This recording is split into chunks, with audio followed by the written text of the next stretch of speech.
Chères Fontenaisiennes, chers Fontenaisiens, comme je le fais maintenant depuis 3 mois et le début de la crise sanitaire, je souhaite faire un point avec vous sur le plan de reprise d'activité de nos services publics, comme notamment évoqué par le président de la République dimanche dernier.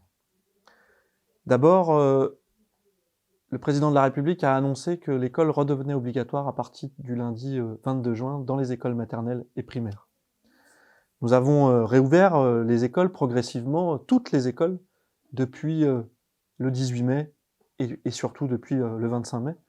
Malheureusement, l'éducation nationale n'accueillait pas tous les enfants pour respecter le protocole sanitaire.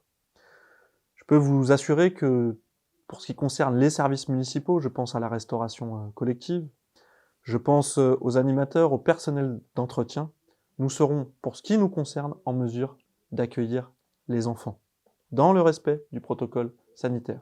Je vous invite à vous rapprocher des directeurs d'école de vos enfants pour connaître les modalités d'accueil de vos enfants à partir de lundi 22 juin.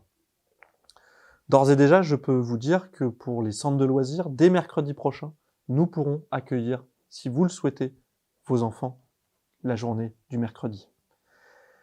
Et puis, les crèches réouvrent et pourront accueillir dès lundi tous les enfants qui le souhaitent. Pour ce qui concerne la troisième étape du plan de reprise d'activité des services municipaux, pour accompagner la réouverture progressive de nos services publics qui ont commencé depuis déjà le 11 mai. D'abord, pour ce qui concerne nos stades, ils ont réouvert cette semaine. La médiathèque réouvrira le 29 juin prochain, le Cosmos le 1er juillet, la piscine le week-end du 4 juillet.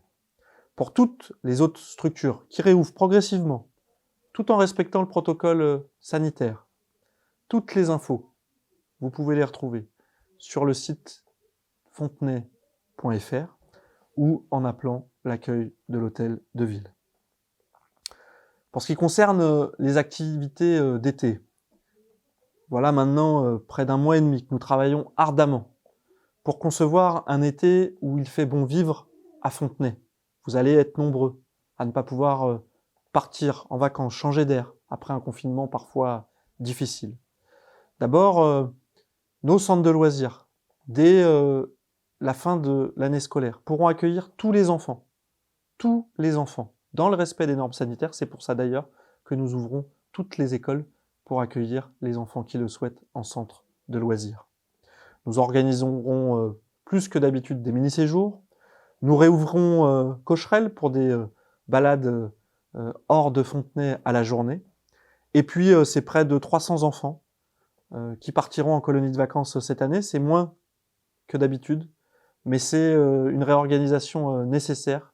Nous avons fait le choix de ne pas annuler les colonies de vacances, mis à part les séjours à l'étranger, dans le respect des règles sanitaires, mais pour favoriser les départs hors de Fontenay. Et puis, Fontenay sous soleil aura lieu sous une forme différente.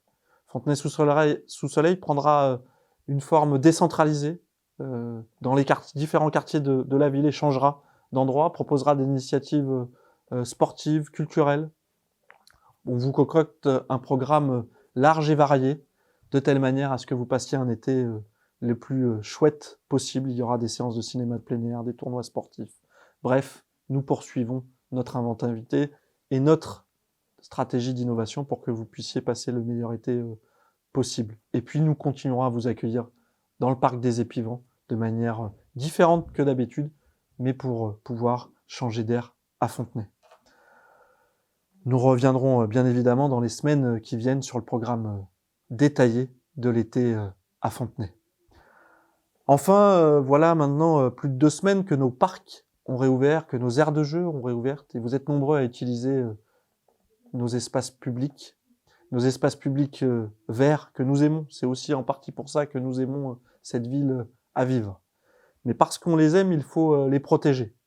Je vous invite donc à être vigilants et surtout à jeter vos détritus dans les poubelles, à être attentifs à la nature en ville, cette nature que nous aimons et qui nous fait respirer dans cette belle ville de Fontenay.